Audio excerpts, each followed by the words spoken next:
ಎಲ್ಲರಿಗೂ ನಮಸ್ಕಾರ. ಹಾಗೆ ಎಲ್ಲರಿಗೂ ಅಬ್ದಿ ಅಕಾಡೆಮಿಗೆ ಸ್ವಾಗತ ಸ್ನೇಹಿತರೆ. ಇಂದಿನ ಒಂದು ಯೂಟ್ಯೂಬ್ ತರಗತಿಗಳು ಅಂತ ಬಂದಾಗ ನಮಗೆ ಒಂದು PSI ಮತ್ತು ನಮಗೆ ಎಕ್ಸೈಸ್ ಸಬ್ ಇನ್ಸ್ಪೆಕ್ಟರ್ಗೆ ಯಾವ ರೀತಿ ಪೇಪರ್ 1 ತಯಾರಿಯನ್ನು ನಡೆಸಬೇಕು, ಯಾವ ರೀತಿ ನಾವು ಸಹ ಈ ಒಂದು 2 ಸ್ಟಾರ್ಗಳನ್ನು ನಮ್ಮ ಒಂದು ಭುಜದ ಮೇಲೆ ಬರೋ ಥರ ಪ್ಲ್ಯಾನ್ ಮಾಡ್ಕೋಬೇಕು ಅಂತ ಹೇಳ್ಬಿಟ್ಟು ನಾನು ನಿಮಗೆ ಈ ಒಂದು ಕ್ಲಾಸಸಲ್ಲಿ ಗೈಡ್ಲೈನ್ಸನ್ನು ನೀಡ್ತಾ ಬರ್ತೀನಿ ಸ್ನೇಹಿತರೆ. ಓಕೆ, ಇಲ್ಲಿ ತುಂಬ ಇಂಪಾರ್ಟೆಂಟ್ ಆಗಿರೋದು ಕರ್ನಾಟಕ ಸ್ಟೇಟ್ ಪೊಲೀಸ್ ಆಗಿರೋದ್ರಿಂದ ನಮಗೆ PC ಮತ್ತು PSI ಅಂತ ಬಂದಾಗ KSP ಡಿಪಾರ್ಟ್ಮೆಂಟ್ಗೆ ಸಂಬಂಧಪಟ್ಟಿರುತ್ತೆ. ಬಟ್ ಎಕ್ಸೈಸ್ ಸಬ್ ಇನ್ಸ್ಪೆಕ್ಟರ್ ಅಂತ ಬಂದಾಗ ಅದು KPSCಯಿಂದ ನೋಟಿಫಿಕೇಶನ್ ಆಗುವಂತಹ ಒಂದು ಮುಂಚೆಯಿಂದ KPSC ಅವರೇ ನೋಟಿಫಿಕೇಶನ್ ಮಾಡ್ತಾ ಇದ್ದಾರೆ ಸ್ನೇಹಿತರೆ. ಸೊ ಅದ್ರ ಬಗ್ಗೆಯೂ ಸಹ ನೀವು ಮಾಹಿತಿಯನ್ನು ತಿಳ್ಕೊಂಡಿರಬೇಕಾಗುತ್ತೆ. ಸೊ ಎಲ್ರಿಗೂ ಸಹ ಆಲ್ಮೋಸ್ಟ್ ಸ್ವಲ್ಪ ಡಿಫ್ರೆನ್ಸ್ ಇರುತ್ತೆ ಸಿಲೆಬಸ್ ಅಷ್ಟೇ. ಬಟ್ ಇತ್ತೀಚಿನ ಎಕ್ಸಾಮ್ಗೆ ಟ್ರೆಂಡ್ಗಳನ್ನು ನೋಡ್ತಾ ಇದ್ದರೆ ಈ ಸ್ಟಾರ್ ಪಡೆಯಲು ಎಲ್ಲರೂ ಸಹ ಒಂದೇ ರೀತಿಯ ಹಾರ್ಡ್ ವರ್ಕನ್ನು ನೀವು ಎಲ್ಲ ಎಕ್ಸಾಮ್ಗಳಿಗೂ ಮಾಡಲೇಬೇಕಾಗುತ್ತೆ. ಸೊ ಫಸ್ಟ್ ಹಾರ್ಡ್ ವರ್ಕ್ ನಾವು ಯಾವ ರೀತಿ ಮಾಡಬೇಕಂತ ಹೇಳ್ಬಿಟ್ಟು ನಾನು ತಿಳಿಸ್ಕೊಡ್ತಾ ಬರ್ತೀನಿ. ಓಕೆ, ಆದಷ್ಟು ಬೇಗ ಆ ದೇವರು ನಮಗೆ ನೋಟಿಫಿಕೇಷನನ್ನು ಮಾಡಿಬಿಟ್ಟು ಎಲ್ಲರೂ ಸಹ ಯಾರೆಲ್ಲ ಕಷ್ಟಪಡ್ತಾ ಇದ್ದೀರಾ, ಪ್ರಾಮಾಣಿಕವಾಗಿ ಸತತ ಪ್ರಯತ್ನ ಆಗ್ತಾ ಇದ್ದೀರಾ ಅಂಥ ವ್ಯಕ್ತಿಗಳ ಭುಜದ ಮೇಲೆ ಮಾತ್ರ ಇಂಥ ಸ್ಟಾರ್ಗಳು ಬೀಳಲಿ ಅಂತ ಹೇಳ್ಬಿಟ್ಟು ನಾನು ಸಹ ದೇವರನ್ನ ಕೇಳ್ಕೊಳ್ತಾ ಈ ಒಂದು ಕ್ಲಾಸಸನ್ನು ಶುರು ಮಾಡ್ತಾ ಬರ್ತೀನಿ ಸ್ನೇಹಿತರೆ.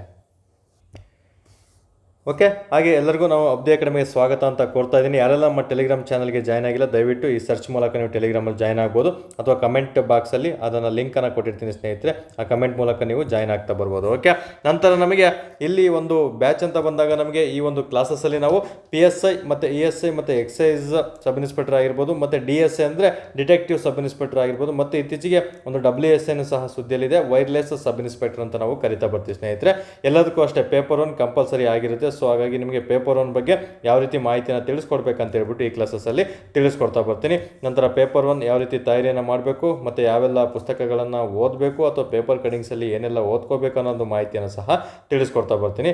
ಸೊ ಎಸ್ಸೆಗೆ ಸೋರ್ಸ್ ಯಾವ ರೀತಿ ನಾವು ಕಲೆಕ್ಟ್ ಮಾಡ್ಕೋಬೇಕು, ಲೈಕ್ ಬುಕ್ಕಲ್ಲಿ ಓದಬೇಕಾ, ಪೇಪರ್ ಕಟಿಂಗ್ಸಲ್ಲಿ ಓದಬೇಕಾ, ಅಥವಾ ಯಾರಾದರೂ ಇದುವರೆಗೂ PDF ಮಾಡಿರೋದು ಅದನ್ನು ಓದ್ಕೋಬೇಕಾ, ಅಥವಾ ನಾವೇ ಓನಾಗೆ ಕ್ರಿಯೇಷನ್ ಮಾಡ್ಕೋಬೇಕಾ ಅನ್ನೋ ಮಾಹಿತಿಯನ್ನು ಸಹ ತಿಳಿಸ್ಕೊಡ್ತಾ ಬರ್ತೀನಿ. ಇನ್ನು ಟ್ರಾನ್ಸ್ಲೇಷನ್ಗೆ ಪ್ರತಿದಿನ ಯಾವ ರೀತಿ ಹಾರ್ಡ್ ವರ್ಕ್ ಮಾಡಬೇಕು, ಯಾವ ರೀತಿ ಸ್ಮಾರ್ಟ್ ವರ್ಕ್ ಮಾಡಬೇಕು ಹಾರ್ಡ್ ವರ್ಕ್ ಜೊತೆ, ಅದನ್ನು ಸಹ ನಿಮಗೆ ಇಲ್ಲಿ ತಿಳಿಸ್ಕೊಡ್ತಾ ಬರ್ತೀನಿ ಸ್ನೇಹಿತರೆ. ಇನ್ನು ಡೈಲಿ ಪ್ರಾಕ್ಟೀಸ್ ಯಾವ ರೀತಿ ಇರಬೇಕು ಪೇಪರ್ 1ಗೆ ಅನ್ನೋ ಮಾಹಿತಿಯನ್ನು ಸಹ ನಾನು ಇಲ್ಲಿ ತಿಳಿಸ್ಕೊಡ್ತೀನಿ. ಯಾಕಂದರೆ ನೀವು ಓದ್ತಾ ಇದ್ದರೆ GK ಯಾವ ರೀತಿ ನೀವು ಪ್ರಿಫರೆನ್ಸ್ ಕೊಡ್ತೀರಾ ಪೇಪರ್ 2ಗೆ, ಅದೇ ರೀತಿ ಪೇಪರ್ 1ಗೂ ಸಹ ಪ್ರತಿದಿನ PSI ಆಗಬೇಕಂದ್ರೆ ಕಂಪಲ್ಸರಿ ನೀವು ಒಂದು 1 ರಿಂದ 2 ತಾಸಾದರೂ ಈಗ ಕೊಡ್ತಾ ಬರಬೇಕು. ಎಕ್ಸಾಮ್ ಟೈಮಲ್ಲಿ 3 ರಿಂದ 4 ತಾಸು ನೀವು ನೀಡ್ತಾ ಬರಬೇಕು. ಅದು ಯಾವ ರೀತಿ ಅಂತ ಹೇಳ್ತಾ ಬರ್ತೀನಿ. ನಂತರ ಬುಕ್ ಯಾವುದಾದ್ರು ತೊಗೊಳ್ಳೇಬೇಕಾ ಎಸ್ಸೆ ನಾವು ಕಲಿಯೋದಕ್ಕೆ ಅನ್ನೋ ಒಂದು ಕಾನ್ಸೆಪ್ಟ್ಗೂ ಸಹ ಉತ್ತರವನ್ನು ನಾನು ನೀಡ್ತಾ ಬರ್ತೀನಿ ಸ್ನೇಹಿತರೆ. ಹಾಗೆ ಪ್ರಬಂಧಗಳನ್ನು ಡಿವೈಡ್ ಮಾಡ್ಕೊಳ್ತಾ ಬರ್ತೀನಿ. ಪ್ರಬಂಧ 1, ಪ್ರಬಂಧ 2, ಪ್ರಬಂಧ 3, ಅಂದರೆ ಅದರಲ್ಲಿ ಯಾವ ರೀತಿ ನಾವು ಕಲಿತಾ ಬರಬೇಕು, ಯಾವ ರೀತಿ ನಾವು ಸ್ಮಾರ್ಟ್ ವರ್ಕ್ ಮಾಡ್ತಾ ಓದ್ತಾ ಬರಬೇಕು ಅನ್ನೋ ಒಂದು ಕಾನ್ಸೆಪ್ಟನ್ನು ಈ ಒಂದು ಯೂಟ್ಯೂಬ್ ಕ್ಲಾಸಸ್ಸಲ್ಲಿ ನಾನು ನಿಮಗೆ ತಿಳಿಸ್ಕೊಡ್ತಾ ಬರ್ತೀನಿ ಸ್ನೇಹಿತರೆ. ಓಕೆ, ಇದರಲ್ಲಿ ಮೊದಲನೇದು ಏನಂತ ಬಂದಾಗ ಫಸ್ಟ್ ಪೇಪರಲ್ಲಿ PSI ಏನಿರುತ್ತೆ. ಸೊ PSI ಅಂತ ಬಂದಾಗ ಸಿವಿಲ್ ಅಂತ ಆಗಿರ್ಬೋದು, DSI ಆಗಿರ್ಬೋದು, WSI ಆಗಿರ್ಬೋದು. ಸೊ ಪೇಪರ್ 1 ಅಂತ ಬಂದಾಗ ನಮಗೆ ಮೊದಲನೇದಾಗಿ ಒಂದು ಪ್ರಬಂಧ ಇರುತ್ತೆ. ಈ ಪ್ರಬಂಧ ಹೆಂಗಿರ್ಬೇಕಂದ್ರೆ 600 ವರ್ಡ್ಗಳನ್ನು ಮೀರದಂತೆ ಇರಬೇಕು. ಹೆಚ್ಚು ಕಡಿಮೆ ಇದು ನಡೆಯುತ್ತೆ, ಏನು ಅವ್ರೇನು 600 ವರ್ಡನ್ನು ಸಹ ಹೇಳ್ಸೋದಿಲ್ಲ, ಬಟ್ 600 ವರ್ಡ್ ಮೀರದಂತೆ ಇರಬೇಕು, ನೆನಪಿರಬೇಕು. ನಂತರ ನಮಗೆ ಟ್ರಾನ್ಸ್ಲೇಷನ್ ಇರುತ್ತೆ. ಒಂದು ಇಂಗ್ಲೀಷ್ ಟು ಕನ್ನಡ ಇರುತ್ತೆ, ಅದು 10 ಮಾರ್ಕ್ಸಿಗಿರುತ್ತೆ. ಇನ್ನೊಂದು ಕನ್ನಡ ಟು ಇಂಗ್ಲೀಷ್ ಇರುತ್ತೆ, ಅದನ್ನು ಸಹ 10 ಮಾರ್ಕ್ಸಿಗಿರುತ್ತೆ. ಇನ್ನೊಂದು ಪ್ರಿಸೈಸ್, ಸಂಕ್ಷಿಪ್ತ ಬರವಣಿಗೆ ಅಂತ ಕನ್ನಡದಲ್ಲಿ ಕರಿತೀವಿ. ಪ್ರಿಸೈಸ್ ಅಂತ ಬಂದಾಗ ಇದನ್ನು ಅಷ್ಟೇ 10 ಮಾರ್ಕ್ಸಿಗಿರುತ್ತೆ ಸ್ನೇಹಿತರೆ. ಸೊ ಏನು ಸ್ಟೋರಿ ಕೊಟ್ಟಿದ್ದಾರೆ ಅದನ್ನು 1/3 ಮಾಡಿ ಹೇಳ್ಬೇಕು, ಆ ರೀತಿನ ಪ್ರಿಸೈಸ್ ಅಂತ ಕರಿತಾ ಬರ್ತೀವಿ. ಅದನ್ನು ಯಾವ ರೀತಿ ನೀವು ಮಾಡಬೇಕಂತಲೂ ಸಹ ನಾನಿಲ್ಲಿ ತಿಳಿಸ್ಕೊಡ್ತಾ ಬರ್ತೀನಿ. ಓಕೆ, ಇನ್ನು ನಮಗೆ ಪೇಪರ್ 1 ಅಂತ ಬಂದಾಗ ಸೊ ಇಷ್ಟು ಕ್ಲಾರಿಟಿ ತಿಳ್ಕೊಳ್ಳಿ. ಒಂದು 20 ಮಾರ್ಕ್ಸ್ ಪ್ರಬಂಧ, ಇನ್ನು 20 marks translation English to Kannada, Kannada to English, ಇನ್ನು 10 ಮಾರ್ಕ್ಸ್ ಪ್ರಿಸೈಸ್ ಇರುತ್ತೆ. 50 ಅಂಕಗಳಿಗೆ ಸೇರಿರುತ್ತೆ. ಇಲ್ಲಿ ಯಾವುದೇ ಥರ ನೆಗೆಟಿವ್ ಅಂಕಗಳು ಇರೋದಿಲ್ಲ, ಕನ್ಫ್ಯೂಷನ್ ಮಾಡ್ಕೋಬಾರ್ದು ಫ್ರೆಷರ್ಸ್. ಓಕೆ, ಇದು ಕಂಪ್ಲೀಟ್ ಡಿಸ್ಕ್ರಿಪ್ಟಿವ್ ಅಂದರೆ ಬರವಣಿಗೆ ಆಗಿರೋದ್ರಿಂದ ನೀವು ಯಾವುದೇ ಥರ ಇಲ್ಲಿ ನೆಗೆಟಿವ್ ಇರೋದಿಲ್ಲ. ಕಂಪ್ಲೀಟ್ ನೀವು ಯಾವ ರೀತಿ ಬರೀತೀರಾ, ಯಾವ ರೀತಿ ಅವರಿಗೆ ಪ್ರಬಂಧದ ವಿಚಾರವನ್ನು ತಿಳಿಸ್ಕೊಡ್ತಾ ಇದ್ದೀರಾ, ಮತ್ತು ಯಾವ ರೀತಿ ಟ್ರಾನ್ಸ್ಲೇಷನನ್ನು ಮಾಡ್ತಾ ಇದ್ದೀರಾ, ಎಷ್ಟು ಗ್ರಾಮರ್ ನಿಮಗೆ ಗೊತ್ತಿದೆ ಅನ್ನೋದನ್ನ ಚೆಕ್ ಮಾಡ್ಕೊಂಡು ಅವ್ರು ನಿಮಗೆ ಅಂಕಗಳನ್ನು ಕೊಡ್ತಾ ಬರ್ತಾರೆ ಸ್ನೇಹಿತರೆ. ಓಕೆ, ಇಷ್ಟನ್ನು ಸಹ ಪೇಪರ್ 1 ಬಗ್ಗೆ ನೀವು ಕಂಪಲ್ಸರಿ ತಿಳ್ಕೊಂಡಿರಬೇಕು. ಸೊ ಈಗ ನಾನು ಫಸ್ಟು ನಮಗೆ ಪ್ರಬಂಧ ಕೊಟ್ಟಿರ್ತಾರೆ, ಒಂದು ನಮಗೇನು ಎಸ್ಸೆ ಕೊಡ್ತಾರಲ್ಲ ಪೇಪರ್ ಕೊಟ್ಟಿರ್ತಾರೆ. ಅದರಲ್ಲಿ ಪೇಪರಲ್ಲಿ ಆಲ್ಮೋಸ್ಟು ಫ್ರೆಷರ್ಗಳಿಗೆ ಏನೋ ಕನ್ಫ್ಯೂಷನ್ ಇತ್ತಂದರೆ, ಮುಂಚೆ ಹೇಗೆ ಅಂದರೆ KSP ಡಿಪಾರ್ಟ್ಮೆಂಟು ಒಂದು ಪ್ರಶ್ನೆ ಪತ್ರಿಕೆಯನ್ನು ಕೊಟ್ಟಿರೋರು. ಜಸ್ಟ್ ಒಂದು 2 ಶೀಟಲ್ಲಿ ಪ್ರಶ್ನೆ ಪತ್ರಿಕೆ, ಪ್ರಬಂಧ ಒಂದು 5 ಪ್ರಬಂಧ ಕೊಟ್ಟಿರ್ತಾರೆ. ಅದರಲ್ಲಿ ಒಂದನ್ನು ಆಯ್ಕೆ ಮಾಡಿ ನಾವು ಬರಿತಾ ಇರಬೇಕಾಗುತ್ತೆ.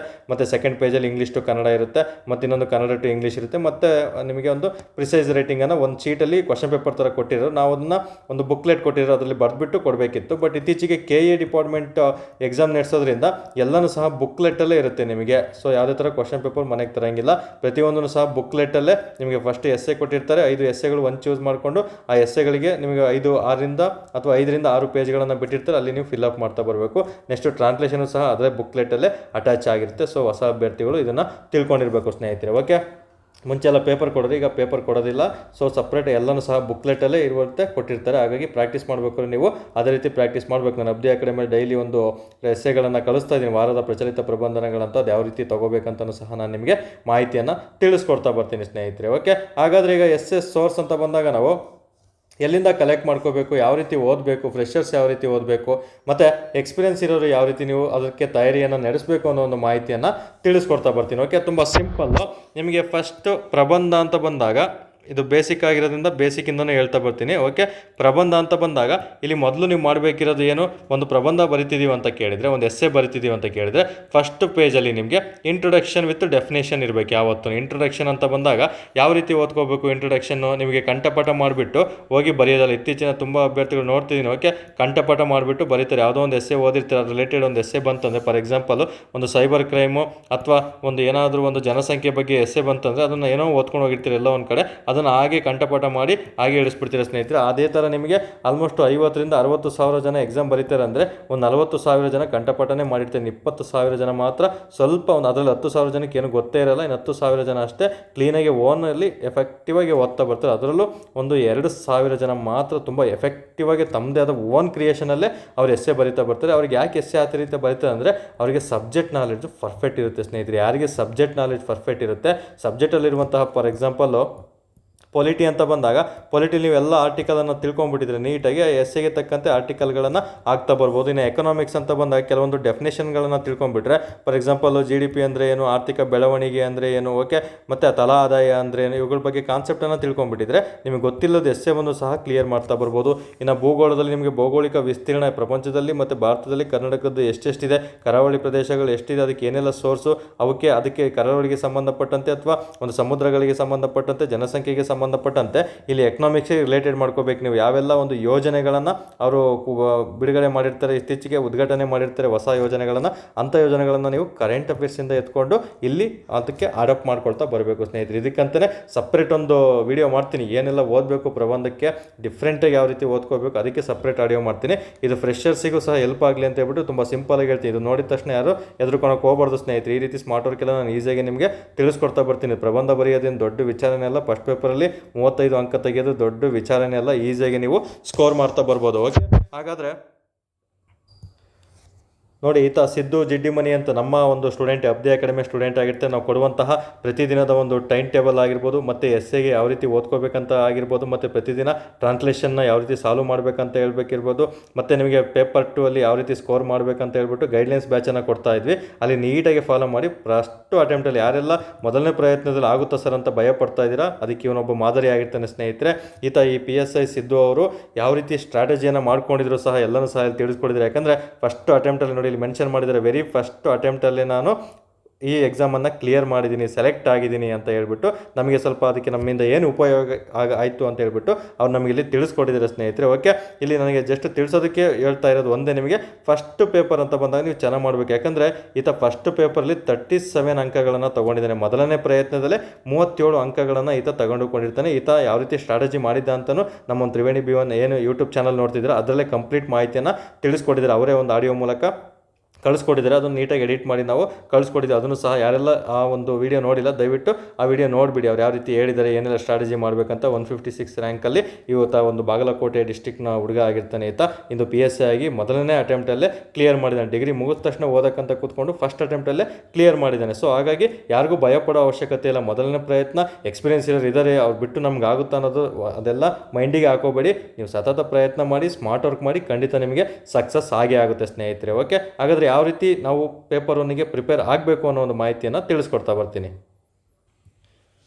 ಓಕೆ, ಪ್ರಬಂಧ ಅಂತ ಬಂದಾಗ ಸೋರ್ಸು ಯಾರೆಲ್ಲ ಎಲ್ಲಿಂದ ಸ್ಮಾರ್ಟ್ ವರ್ಕ್ ಮಾಡ್ತಾರೆ ಅನ್ನೋದನ್ನ ತಿಳ್ಕೊಬೇಕಾಗುತ್ತೆ. ಒಂದು ಪ್ರಬಂಧ ಅಂತ ಬಂದಾಗ ನಾವು ನಿಮಗೆ ಏನಾದರೂ ತೀರಾ ಫ್ರೆಷರ್ ಆಗಿದ್ದರೆ ದಯವಿಟ್ಟು ನೀವು ಒಂದು ಯಾವುದಾದ್ರೂ ಬುಕ್ ತೊಗೊಳ್ಳಿ. ನಾನೇ ಹೇಳ್ತೀನಿ. ಓಕೆ, ಯಾವುದಾದ್ರೂ ಒಂದು ಎಸ್ಸೆ ಬುಕ್ ಬರೆದಿರ್ತಾರೆ ಇಂಥದ್ದೇ ಅಂತ, ನನಗೆ ಯಾವುದು ಗೊತ್ತಿಲ್ಲ, ಬಟ್ ಸ್ಪೆಸಿಫಿಕ್ಕಾಗಿ ಅಂತ ನಾನು ಹೇಳೋದಿಲ್ಲ, ಬಟ್ ನೀವೇ ಅದನ್ನು ಆಲಿಸ್ಕೊಂಡು ಒಂದು 2-3 ಬುಕ್ ಸ್ಟಾಲಿಗೆ ಹೋಗಿ 2-3 ಪ್ರಬಂಧ ಪುಸ್ತಕಗಳು ಕೊಡಿ ಅಂತ ಕೇಳಿ ಯಾವ್ದು ನಿಮಗೆ ಕಂಪೇರ್ ಮಾಡ್ಕೊಳ್ಳಿ, ಯಾವ್ದು ಬೆಸ್ಟ್ ಇದೆ ಅನ್ನೋದನ್ನ ಒಂದು ತೊಗೊಳ್ಳಿ. ತೀರಾ ಫ್ರೆಶರ್ಸ್, ಈಗ ತಾನೇ ಫೀಲ್ಡಿಗೆ ಇಳಿದಿದ್ದೀನಿ, PSIಗೆ ಓದ್ತಾ ಇದ್ದೀನಿ ಅಂದಾಗ ನಿಮಗೆ ಹೇಗೆ ಓದಬೇಕು, ಯಾಕಂದರೆ ಸಬ್ಜೆಕ್ಟ್ ನಾಲೆಡ್ಜ್ ನಿಮಗೆ ಇನ್ನೂ ಅಷ್ಟೊಂದು ಪರ್ಫೆಕ್ಟ್ ಇರಲ್ಲ.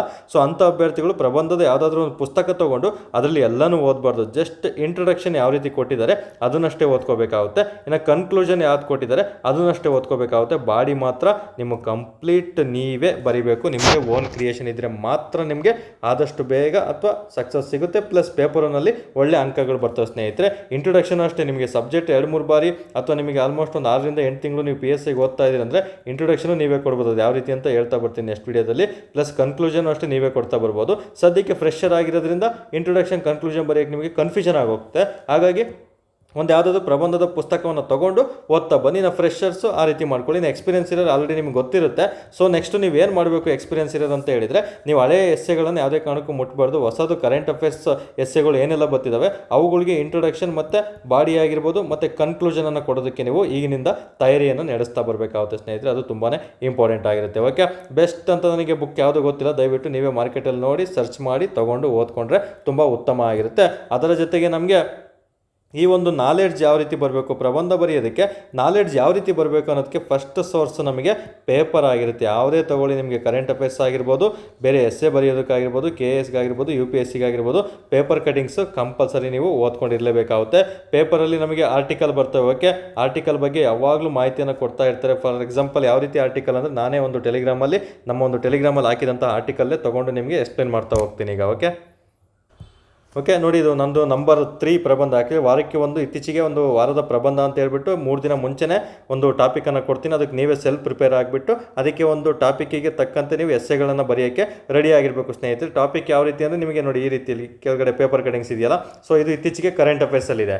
ಏನು ಇಸ್ರೇಲ್ ಮತ್ತು ಇರಾನ್ ಬಿಕ್ಕಟ್ಟು ವಿಶ್ವದ ಆರ್ಥಿಕತೆಗೆ ಇಕ್ಕಟ್ಟು ಅಂತ ಒಂದು ಟಾಪಿಕನ್ನು ಕೊಟ್ಟಿದ್ದಾರೆ ಇಲ್ಲಿ. ಸೊ ಇತ್ತೀಚೆಗೆ ನಾವು ಎಲ್ಲ ಎಕ್ಸಾಮ್ಗಳನ್ನು ಗಮನಿಸಿದಾಗ KA ಡಿಪಾರ್ಟ್ಮೆಂಟ್ ಏನು ಮಾಡ್ತಿದ್ದಾನೆ ಅಂದರೆ ಕರೆಂಟ್ ಅಫೇರ್ಸ್ ರಿಲೇಟೆಡ್ ಎಸ್ಸೆಗಳನ್ನೇ ಕೊಡ್ತಾ ಇದೆ ಇತ್ತೀಚೆಗೆ. ಅವ್ರು ಯಾಕಂದರೆ ಪ್ರೊಫೆಸರ್ಗಳು ಪೇಪರ್ ತೆಗೆಯೋದ್ರಿಂದ ಪೇಪರ್ ನೀಟಾಗಿ ಓದ್ತಾ ಇರ್ತಾರೆ, ಪ್ರತಿದಿನ ಅವ್ರಿಗೆ ಅಭ್ಯಾಸ ಆಗಿರುತ್ತೆ, ಹವ್ಯಾಸ ಮಾಡ್ಕೊಂಡಿರ್ತಾರೆ.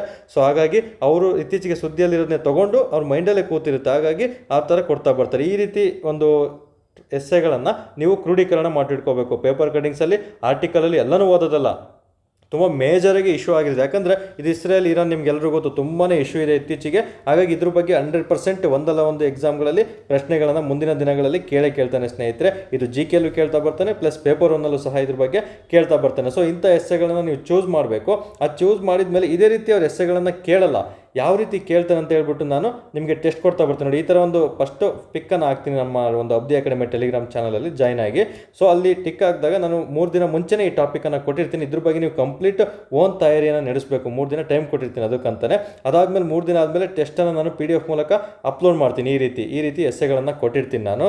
ಸೊ ಈ ರೀತಿ ಎಸ್ಸೆಗಳನ್ನು ಕೊಟ್ಟ ಮೇಲೆ ನೀವು ಇದನ್ನು ಗೆಸ್ ಮಾಡಬೇಕು. ನಾನು ಯಾಕಂದರೆ ಇಲ್ಲಿ 600 ಪದಗಳನ್ನು ಮೀರದಂತೆ ಅಂತ ಕೊಟ್ಟಿರ್ತೀನಿ. 600 ಪದಗಳನ್ನೇ ಬರೀಬೇಕು. 5ರಿಂದ 5.5 ಪೇಜ್ ಬರೋದ್ರೆ 600 ಪದಗಳು ಆಗ್ತಾ ಬರ್ತವೆ ಸ್ನೇಹಿತರೆ. ಅದರಲ್ಲಿ ಎಸ್ಸೆ ಅವ್ರು ಕೊಟ್ಟಿರುವಂಥ ಥರನೇ ನಾನು ಕೊಡೋದಿಲ್ಲ. ಎಕ್ಸಾಮಲ್ಲಿ ಯಾವ ರೀತಿ ಕೇಳ್ತಾನೆ ನಿಮಗೆ ಎಕ್ಸಾಕ್ಟ್ ಅಂತ ಹೇಳ್ಬಿಟ್ಟು ಅದೇ ಒಂದೇ ಟಾಪಿಕ್ ಮೇಲೆ 3 ಎಸ್ಸೆಗಳನ್ನು ಕೊಟ್ಟಿರ್ತೀನಿ. ಆ ಎಸ್ಸೆಗಳು ಇವಾಗಿರ್ತವೆ. ಇವುಗಳ ಮೇಲೆ ಯಾವ ರೀತಿ ನೀವು ತಯಾರಿ ನಡೆಸಬೇಕಂತ ನಾನು ನಿಮಗೆ ತಿಳಿಸ್ಕೊಡ್ತಾ ಬರ್ತೀನಿ. ಓಕೆ, ಇಲ್ಲಿ ನೋಡಿ, ಇಲ್ಲಿ ನನಗೆ ಆಲ್ರೆಡಿ ಏನು ಇಸ್ರೇಲ್ ಮತ್ತು ಅವಕ್ಕೆ ಭಾರತದ ಮೇಲೆ ಯಾವ ರೀತಿ ಪರಿಣಾಮ ಬೀರುತ್ತೆ ಅಂತ ನಿಮಗೆ ಆರ್ಟಿಕಲ್ ಬಂದಿದೆ. ಅಂದರೆ ಒಂದು ಮೊದಲನೇ ಪ್ರಶ್ನೆ ಕೇಳಿದರೆ ಈ ರೀತಿ ಕೇಳ್ತಾನೆ, ಇರಾನ್ ಮತ್ತು ಇಸ್ರೇಲ್ ಯುದ್ಧದಿಂದ ಭಾರತದ ಮೇಲಾಗುವಂತಹ ಪರಿಣಾಮಗಳೇನು? ಇದು ನಂಬರ್ 1 ಟಾಪ್ 1 ಎಸ್ಸೆ ಅಂತ ಕೊಟ್ಟಿರ್ತೀನಿ. ನಂತರ ಇರಾನ್ ಮತ್ತು ಇಸ್ರೇಲ್ ಯುದ್ಧದ ಜಾಗತಿಕ ಪ್ರತಿಫಲನ, ಭಾರತದ ಸವಾಲುಗಳು. ಯಾಕಂದರೆ ಜಾಗತಿಕವಾಗಿ ಅದು ಇಶ್ಯೂ ಮಾಡ್ತಾ ಇದೆ.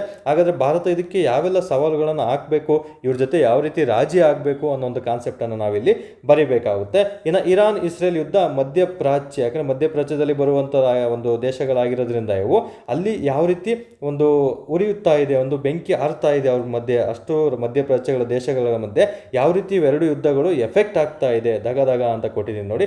ಈ ರೀತಿ ಸಹ ನಿಮಗೆ ಎಸ್ಸೆಗಳನ್ನು ಕೇಳ್ತಾ ಬರ್ತಾನೆ ಸ್ನೇಹಿತರೆ. ಹಾಗಾಗಿ ನೀವು ಕಂಪಲ್ಸರಿ ಇದೇ ರೀತಿ ತಯಾರಿಯನ್ನು ನಡೆಸಬೇಕು. ಒಂದು ಎಸ್ಸೆ ಓದ್ತಾ ಇದ್ದೀನಿ ಅಂದರೆ ಯಾರು ತಮ್ಮದೇ ಆದಂತಹ ಒಂದು ಎಸ್ಸೆಗಳನ್ನು ಕ್ರಿಯೇಟ್ ಮಾಡ್ಕೊಳಕ್ಕೆ ಓದ್ತಿರಲ್ಲ ಅವರೆಲ್ಲ ಇವತ್ತು ಸಕ್ಸಸ್ ಆಗಿದ್ದಾರೆ ಸ್ನೇಹಿತರೆ. ಸೊ ದಯವಿಟ್ಟು ಒಂದು ಎಸ್ಸೆ ಓದ್ತಾ ಇದ್ದೀನಿ ಅಂದರೆ ಅದ್ರ ಮೇಲೆ ಯಾವ ರೀತಿ 360ಯಲ್ಲಿ ಕೇಳ್ಬೋದು ಪ್ರಶ್ನೆಗಳನ್ನು ಅಂತ ಓದಿರಬೇಕು. ನಿಮಗೆ ಪ್ರಶ್ನೆ ಮಾಡ್ಕೊಳಕ್ಕೆ ಬಂದಿಲ್ಲ ಅಂದ್ರೂ ಸಹ ಪರವಾಗಿಲ್ಲ. ಯಾಕಂದರೆ ನಾವೆಲ್ಲ ಆಲ್ಮೋಸ್ಟು ಈ ಪೇಪರ್ 1ಗೆ ಗೈಡ್ಲೈನ್ಸ್ ವೈಯಕ್ತಿಕ ಮಾರ್ಗದರ್ಶನ ನೀಡ್ತಿರೋದ್ರಿಂದ, ಪೇಯ್ಡ್ ಬ್ಯಾಚ್ ಇರೋದ್ರಿಂದ ನಮಗೆ ಆಲ್ರೆಡಿ ಐಡಿಯಾ ಬಂದಿದೆ. ಕಳೆದ 4 ವರ್ಷದಿಂದ ಮಾಡ್ತಿರೋದ್ರಿಂದ ನಮಗೊಂದು ಐಡಿಯಾ ಬಂದ್ಬಿಡುತ್ತೆ ಈ ಎಸ್ಸೆಗೆ ಇದೇ ರೀತಿ ಪ್ರಶ್ನೆ ಕೇಳ್ತಾನಂತ. ಫ್ರೆಷರ್ಗಳು ಅಥವಾ ತಾವೇ ತಯಾರಿ ನಡೆಸ್ತಿರೋರಿಗೆ ಈ ರೀತಿ ಪ್ರಶ್ನೆ ಮಾಡ್ಕೊಳಕ್ಕೆ ಬರಲ್ಲ. ಬಟ್ ಎಸ್ಸೇನ ಯಾವ ರೀತಿ ಕೊಟ್ಟರು ಬರೆಯೋ ಥರ 360 ಆ್ಯಂಗಲಲ್ಲಿ ನೀವು ಪ್ರಿಪೇರ್ ಆಗಿರಬೇಕು. ಅದನ್ನು ಸಹ ನಿಮಗೆ ವಿಡಿಯೋಗಳಲ್ಲಿ ತಿಳಿಸ್ಕೊಡ್ತಾ ಬರ್ತೀನಿ ಮುಂದಿನ ದಿನಗಳಲ್ಲಿ. ಓಕೆ, ಹಾಗಾದರೆ ನೋಡಿ ಈ ರೀತಿ ನಿಮಗೆ ಪ್ಲಾನ್ ಇರುತ್ತೆ. ಸೊ ಹಾಗಾಗಿ ದಯವಿಟ್ಟು ಯಾರಾದರೂ ಟೆಲಿಗ್ರಾಮ್ ಚಾನಲ್ಗೆ ಹೊಸದಾಗಿ ನೋಡ್ತಾ ಇದ್ದೀರಿ ಅಂದರೆ ಸೊ ಈ ಸರ್ಚ್ ಮೂಲಕ ಜಾಯ್ನ್ ಆಗಿ ಅಥವಾ ವಾಟ್ಸಪ್ ಅಥವಾ ಟೆಲಿಗ್ರಾಮಲ್ಲಿ ಅಥವಾ ಕಾಲ್ ಮಾಡೋದ್ರ ಮೂಲಕ ಲಿಂಕನ್ನು ಕಳಿಸ್ಕೊಳ್ತಾ ಬರ್ಬೋದು ನೀವು, ಅಥವಾ ಕಮೆಂಟ್ ಬಾಕ್ಸಲ್ಲಿ ಲಿಂಕನ್ನು ಕೊಟ್ಟಿರ್ತೀನಿ ಸ್ನೇಹಿತರೆ. ಓಕೆ, ತುಂಬ ಸಿಂಪಲ್ ನೋಡಿ. ಎಸ್ಸೆಗಳು ನಮಗೆ ಹೇಳ್ತೀನಿ, ಬೇರೆ ಥರ ಎಸ್ಸೆಗಳು ಯಾವ್ದು ಓದಬೇಕು, ಕರೆಂಟ್ ಅಫೇರ್ಸ್ ಎಸ್ಸೆಗಳು ನೀವು ಯಾವ್ದು ಓದಬೇಕಂತಲೂ ಸಹ ಮಾಹಿತಿನ ತಿಳಿಸ್ಕೊಡ್ತಾ ಬರ್ತೀನಿ. ಎದುರ್ಕೊಳ್ಳೋ ಅವಶ್ಯಕತೆ ಇಲ್ಲ ಸ್ನೇಹಿತರೆ. ಸೊ ಅಬ್ದಿ ಅಕಾಡೆಮಿ ಇರೋದೇ ಮೇನ್ PC ಮತ್ತು PSIಗೋಸ್ಕರ. ಸೊ ಅದ್ರ ಬಗ್ಗೆ ವರಿ ಮಾಡ್ಕೋಬೇಡಿ. ನಿಮ್ಗೆ ಏನೇ ಸಕ್ಸಸ್ ಆಗಬೇಕು PC PSI ಅಂದರೆ ಖಂಡಿತ ನಾನು ಏನು ಹೇಳ್ತೀನಿ, ಅಬ್ದಿ ಅಕಾಡೆಮಿ ಏನು ತಿಳಿಸ್ಕೊಡ್ತಾ ಇದೆ ಅದನ್ನು ಅಷ್ಟೇ ಓದ್ಕೊಳ್ಳಿ. ಖಂಡಿತ ನಿಮಗೆ ಲೀಸ್ಟಲ್ಲಿ ನಿಮ್ಮ ಹೆಸರು ಬಂದೇ ಬರುತ್ತೆ, ಅದಕ್ಕೆ ಗ್ಯಾರಂಟಿ ನಾನು ಕೊಡ್ತಾ ಬರ್ತೀನಿ ನಿಮಗೆ. ಓಕೆ, ಇಲ್ಲಿ ನೋಡಿ ನಮಗೆ ಇಲ್ಲಿ ಕಾನ್ಸೆಪ್ಟ್ ಅಂತ ಬಂದಾಗ ಪೇಪರಲ್ಲಿ ಏನೆಲ್ಲ ತೊಗೋಬೇಕು ಗೊತ್ತಾ, ಇಲ್ಲಿ ಪದಗಳನ್ನು ತೊಗೊಳ್ತಾ ಬರಬೇಕು ನೀವು. ನೋಡಿ, ಇರಾನ್ ಇಸ್ರೇಲ್ ನಡುವಿನ ಘರ್ಷಣೆ ಕೆಲವು ದಿನಗಳಿಂದ ತೀವ್ರಗೊಂಡಿದೆ ಅಂತ ನಮಗೆ ಗೊತ್ತಿದ್ದಾರೆ. ಸೊ ಅಲ್ಲಿ ನಮಗೆ ಆಪರೇಷನ್ ಡೇಸ್ ಆಫ್ ರಿಪರೆಂಟೆನ್ಸ್ ಅಂತಾನು ಬಂದಿದೆ. ಇಲ್ಲಿ ಸಹ ಇಂಥ ಪದಗಳನ್ನು ಯೂಸ್ ಮಾಡಲೇಬೇಕು. ಎಸ್ಸೆಲ್ಲಿ ಇಂಥ ಪದಗಳನ್ನು ನೀವು ಹಾಕಲೇಬೇಕು. ಮುಂದಿನ ದಿನಗಳು ಹೇಳ್ತೀನಿ, ಬಟ್ ಬೇಸಿಕ್ಕಾಗಿ ಒಂದು ಪೇಪರ್ 1 ಅಂತ ಬಂದಾಗ ನೀವು ಯಾವ ರೀತಿ ತಯಾರಿ ಮಾಡಬೇಕು, ಸೋರ್ಸ್ ಯಾವ ರೀತಿ ಕಲೆಕ್ಟ್ ಮಾಡ್ಕೋಬೇಕಂತ ಅಷ್ಟೇ ತಿಳಿಸ್ಕೊಡ್ತಾ ಬರ್ತೀನಿ. ಮುಂದಿನ ದಿನಗಳಲ್ಲಿ ಎಸ್ಸೆಗಳನ್ನು ಪೇಪರ್ ಕಟಿಂಗ್ಸ್ ಇಟ್ಕೊಂಡು ಯಾವ ರೀತಿ ನೀವು ತಯಾರಿ ನಡೆಸಬೇಕು ಅನ್ನೋದನ್ನು ಸಹ ನಾನು ತಿಳಿಸ್ಕೊಡ್ತಾ ಬರ್ತೀನಿ. ಯಾಕಂದರೆ ಒಂದೇ ವಿಡಿಯೋ ಅಂದರೆ ತುಂಬ ಲೆಂತಿ ಆಗುತ್ತೆ. ನೋಡಿ, ಭಾರತದ ಮೇಲೆ ಏನು ಪರಿಣಾಮ ಆಗುತ್ತೆ ಅಂತ ಇಲ್ಲಿ 4ರಿಂದ 5 ಪರಿಣಾಮಗಳನ್ನು ಕೊಟ್ಟಿದ್ದಾರೆ. ಇದನ್ನಷ್ಟೇ ಬರೆಯೋದಲ್ಲ, ತಮ್ಮ ಓನ್ ಕ್ರಿಯೇಷನಲ್ಲಿ ನೀವು ಬರಿತಾ ಬರಬೇಕು. ಅದು ಯಾವುದಂತಲೂ ಸಹ ನಾನು ನಿಮಗೆ ತಿಳಿಸ್ಕೊಡ್ತಾ ಬರ್ತೀನಿ ಸ್ನೇಹಿತರೆ. ಈ ಕಾನ್ಸೆಪ್ಟು ತುಂಬ ಚೆನ್ನಾಗಿ ನೀವು ಬರಿತಾ ಬರಬೇಕು. ಇಲ್ಲಿ ಡೇಟಾಗಳನ್ನು ಹಾಕ್ತಾ ಬರಬೇಕು. ಯಾರಾದರೂ ಹೇಳಿಕೆಗಳನ್ನು ನೀಡಿದರೆ ಹೇಳಿಕೆಗಳನ್ನು ಹಾಕ್ತಾ ಬರಬೇಕು. ಅದು ತುಂಬಾ ಇಂಪಾರ್ಟೆಂಟ್ ಆಗಿರುತ್ತೆ. ಓಕೆ, ನಂತರ ಬರೋದು ನಮಗೆ ನೆಕ್ಸ್ಟ್ ನೋಡ್ತಾ ಬರೋಣ. ಸೊ ಮೈನ್ ಸೋರ್ಸ್ ಏನು, ಕರೆಂಟ್ ಅಫೇರ್ಸ್ನ ಓದ್ಕೋಬೇಕು. ಕರೆಂಟ್ ಅಫೇರ್ಸ್ ಅಂದರೆ ಅದರಲ್ಲೂ ಆರ್ಟಿಕಲ್ ಪ್ರಜಾವಾಣಿ ಪೇಪರಲ್ಲಿ ಪ್ರತಿಯೊಂದು 5ನೇ 6ನೇ ಪೇಜಲ್ಲಿ ಕೊಟ್ಟಿರ್ತಾನೆ ಆರ್ಟಿಕಲನ್ನು. ಅದನ್ನು ಪ್ರತಿದಿನ ಓದುವಂತಹ ಹವ್ಯಾಸ ಇಟ್ಕೋಬೇಕು. ನೀವು ಓದಲೇಬೇಕು. ಅಲ್ಲಿ ಓದೋದ್ರಿಂದ ನಿಮಗೆ ಒಂದು ಪದಗಳ ಗುಚ್ಛ ಸಿಗುತ್ತೆ. ಅಂದರೆ ಪದಗಳ ನಾಲೆಡ್ಜ್ ಯಾವ ರೀತಿ ಸೆಂಟೆನ್ಸ್ಗೆ ಯಾವ ರೀತಿ, ಯಾಕಂದರೆ ಸ್ಟಾರ್ಟಿಂಗ್ 1, 2, 3 ತಿಂಗಳಲ್ಲೇ ಓದಿದ ತಕ್ಷಣ ಬರಲ್ಲ. ಅದು 3ಕ್ಕಿಂತ ಅಧಿಕ ತಿಂಗಳು ನೀವು ಓದ್ತಾ ಬಂದರೆ, ಪ್ರತಿದಿನ ಅದಕ್ಕೆ ಅಭ್ಯಾಸ ಮಾಡ್ಕೊಳ್ತಾ ಅದಕ್ಕೆ ಅಡಿಕ್ಟ್ ಆಗಿಬಿಟ್ರೆ ನೀವು ಪದಗಳನ್ನ ಸೆಂಟೆನ್ಸ್ಗಳನ್ನು ಯಾವ ರೀತಿ ಫಾರ್ಮೇಷನ್ ಮಾಡ್ಬೋದು ಅಂತಲೂ ಸಹ ನಿಮಗೆ ಗೊತ್ತಾಗ್ತಾ ಬರುತ್ತೆ. ಇನ್ನು ಟ್ರಾನ್ಸ್ಲೇಷನು ಅಷ್ಟೇ, ನೀವು ಅದೇ ಒಂದು ಆರ್ಟಿಕಲ್ನ ಟ್ರಾನ್ಸ್ಲೇಷನ್ ರೂಪದಲ್ಲಿ ತೊಗೋಬೇಕು, ಟ್ರಾನ್ಸ್ಲೇಷನ್ ಮಾಡಬೇಕಾಗುತ್ತೆ. ಈಗ ಇರಾನ್ ಇಸ್ರೇಲ್ ಬಿಕ್ಕಟ್ಟು ಅಂತ ಕೊಟ್ಬಿಟ್ಟು ಅಲ್ಲಿ ಪದಗಳು ಬಂದಿರ್ತಾವಲ್ಲ, ಅವುಗಳಿಗೆ ನೀವು ಆಲ್ಮೋಸ್ಟ್ ನಮ್ಮ ಮೈಂಡಲ್ಲಿ ಎಕ್ಸ್ಪೀರಿಯನ್ಸ್ ಇರೋರು ಅಲ್ಲೇ ಟ್ರಾನ್ಸ್ಲೇಷನ್ ಮಾಡೋದಕ್ಕೆ ಶುರು ಮಾಡ್ಕೋಬೇಕು. ನಂತರ ಫ್ರೆಷರ್ಗಳು ಏನು ಮಾಡ್ಬೇಕಂದ್ರೆ ಅದು ಟ್ರಾನ್ಸ್ಲೇಷನ್ ಯಾವ ರೀತಿ ಮಾಡ್ಕೋಬೇಕಂದ್ರೆ ಸ್ವಲ್ಪ ಕಲೀಲೇಬೇಕಾಗುತ್ತೆ. ಒಂದು ಗ್ರಾಮರ್ ಆಗಿರ್ಬೋದು, ಒಂದು ಆರ್ಟಿಕಲ್ ಮೇನು, ಮತ್ತು ನಮಗೆ ಟೆನ್ಸಸ್ ಅಂತೂ ಕಲೀಲೇಬೇಕಾಗುತ್ತೆ. ಮತ್ತು ಕಂಜಕ್ಷನ್, ಪ್ರಿಪೋಸಿಷನ್ ಅವೆಲ್ಲ ಏನೆಲ್ಲ ಬರ್ತವೆ ಅವು ಬೇಸಿಕ್ ಇದ್ದರೆ ಮಾತ್ರ ನಿಮ್ಮ ಕೈಲಿ ಎಸ್ಸೆ ಬರೆಯೋದಕ್ಕಾಗೋದು ಸ್ನೇಹಿತರೆ, ಮತ್ತು ಟ್ರಾನ್ಸ್ಲೇಷನ್ ಮಾಡೋದಕ್ಕಾಗೋದು. ಸೊ ಹಾಗಾಗಿ ಟ್ರಾನ್ಸ್ಲೇಷನ್ಗೆ ಕಂಪಲ್ಸರಿ ನಮ್ಗೆ ಆರ್ಟಿಕಲ್, ಟೆನ್ಸಸ್ ಅಂತೂ ಕಂಪಲ್ಸರಿ ತಿಳ್ಕೊಂಡಿರ್ಬೇಕು. ಯಾಕಂದರೆ ಇದುವರೆಗೆ ಎಲ್ಲ PSI ಆಗಿರಲ್ಲ, ಇಂಗ್ಲೀಷಲ್ಲಿ ಏನು ಎಕ್ಸ್ಪೋರ್ಟ್ ಇರೋದಿಲ್ಲ. ಬಟ್ ಅವರು ಸ್ಮಾರ್ಟ್ ವರ್ಕ್ ಮಾಡಿರ್ತಾರೆ, ಕೆಲವೊಂದು ಅಂಶಗಳನ್ನು ನೀಟಾಗಿ ತಿಳ್ಕೊಂಡಿರ್ತಾರೆ. ಆ ತಿಳ್ಕೊಳ್ಳೋದ್ರ ಮೇಲೆ ನಿಮಗೆ ಒಂದು ಮಾಹಿತಿನ ತೊಗೊಳ್ತಾ ನೀವು ಎಸ್ಸೆಗಳು ಮತ್ತು ಟ್ರಾನ್ಸ್ಲೇಷನ್ಗಳನ್ನು ಬರಿತಾ ಹೋಗಬೇಕು. ಅದಕ್ಕೂ ಸಹ ಟ್ರಾನ್ಸ್ಲೇಷನ್ಗಂತಲೇ ಒಂದು ವಿಡಿಯೋ ಮಾಡ್ತೀನಿ, ಯಾವ ರೀತಿ ನೀವು ಸಾಲ್ವ್ ಮಾಡಬೇಕಂತ ಎಕ್ಸಾಂಪಲ್ ತೊಗೊಂಡು ಮುಂದಿನ ದಿನಗಳಲ್ಲಿ ತಿಳಿಸ್ಕೊಡ್ತಾ ಬರ್ತೀನಿ. ಬಟ್ ಮೂಲ ಟ್ರಾನ್ಸ್ಲೇಷನ್ಗೆ ಪೇಪರ್ ಕಟಿಂಗ್ಸೇ ಆಗಿರುತ್ತೆ. ನೀವು ಯಾವುದು ಬುಕ್ ಹುಡ್ಕೊಂಡು ಹೋಗೋದು ಬೇಕಿಲ್ಲ.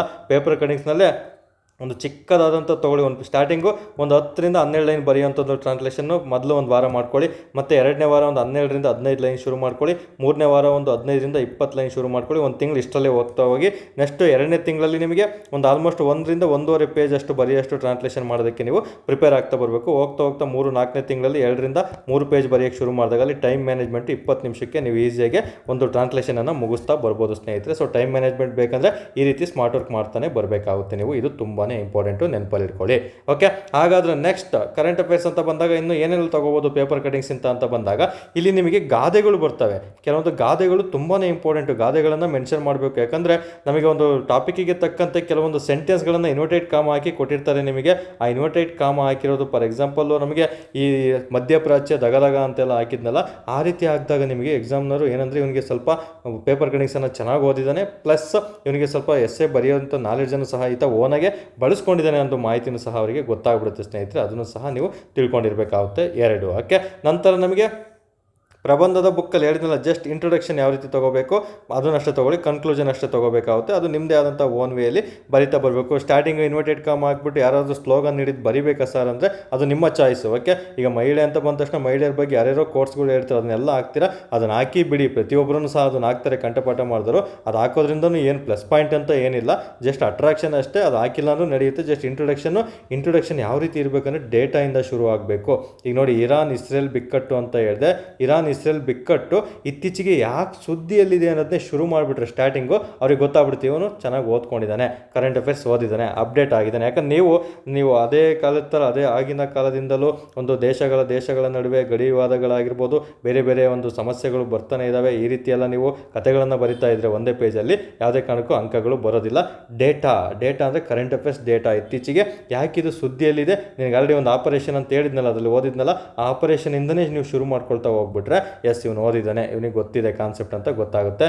ನೆಕ್ಸ್ಟ್ ಅದಕ್ಕೆ ಏನೇನು ಸೊಲ್ಯೂಷನ್ ಬೇಕು, ಭಾರತದ ಸವಾಲುಗಳಂತ, ಭಾರತದ ಬಗ್ಗೆ ಏನು ಇಂಟ್ರೊಡಕ್ಷನ್ ಕೊಡಬಾರ್ದು, ಭಾರತಕ್ಕೆ ಆ ಭಾರತ ದೇಶ ಆ ಒಂದು 2 ದೇಶಗಳ ಬಗ್ಗೆ ಯಾವ ರೀತಿ ಡಿಪೆಂಡೆಂಟ್ ಆಗಿದೆ, ಮತ್ತು ಭಾರತ ದೇಶದ ಮೇಲೆ ಅವೆರಡು ಯಾವ ರೀತಿ ಡಿಪೆಂಡೆಂಟ್ ಆಗಿದೆ, ಈ ಒಂದು ಯುದ್ಧದ ಮೂಲಕ ಭಾರತ ಯಾವ ರೀತಿ ಒಂದು ನಿರ್ಧಾರವನ್ನು ತಗೊಳ್ಬೇಕಾಗುತ್ತೆ, ಬೇರೆ ದೇಶ ವಿಶ್ವದ ದೊಡ್ಡ ದೇಶಗಳ ಜೊತೆ ಚರ್ಚೆ ಮಾಡಿಬಿಟ್ಟು ಯಾವ ರೀತಿ ಇದಕ್ಕೆ ಸೊಲ್ಯೂಷನ್ ತೊಗೋಬೇಕು, ಮತ್ತು ಯುನೈಟೆಡ್ ನೇಷನ್ ಅಂತ ಬಂದಾಗ ವಿಶ್ವಸಂಸ್ಥೆ ಜೊತೆ ಸಭೆಯನ್ನು ಸೇರಿಬಿಟ್ಟು ಯಾವ ರೀತಿ ಅವರು ಅಡಾಪ್ಟ್ ಮಾಡಿಕೊಂಡು ಯಾವೆಲ್ಲ ಸೊಲ್ಯೂಷನ್ಗಳನ್ನು ಅವ್ರಿಗೆ ಕೊಡಬೇಕು ಅಂತ ಹೇಳ್ಬಿಟ್ಟು ನಿರ್ಧಾರ ತೊಗೋಬೇಕು ಅಂತ ಹೇಳ್ಬಿಟ್ಟು ನೀವೆಲ್ಲನೂ ಸಹ ಮೆನ್ಷನ್ ಮಾಡಿದಾಗ ಮಾತ್ರ ಅದೊಂದು ಒಳ್ಳೆ ಎಸ್ಸೆ ಆಗಿರ್ತಿದ್ದು.